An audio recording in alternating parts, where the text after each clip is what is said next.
nire ikastola basoaren erdian zegoan. Orduan nik txiketatik eta basoa beti izan dute, jolasteko toki bat bezala, ordu asko pasa izan ditut hor, etxerako bidean ere basotikan juten ginen, udazkenea zenean ostoekin jolasten genuen, udararen bukaeran, kurtso hasieran, sagarrondoak eta sagarrez beteta zauden, eta hartzen genitun, eta pixkat, orduan natura, izan dela nire ondoan edo, nez eta herri batekoa izan, ez, nekazal herria ez zala, herri industrial bat edo, baino beti natura zinguratuta eta orduan hortikan etorri liteke. Duela 20 urte hemen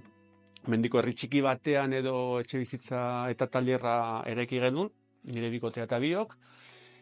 eta bai, natura zinguratuta, hemen Aralarko mailoen azpian, baso zinguratuta eta hartzaiez eta argi zinguratuta.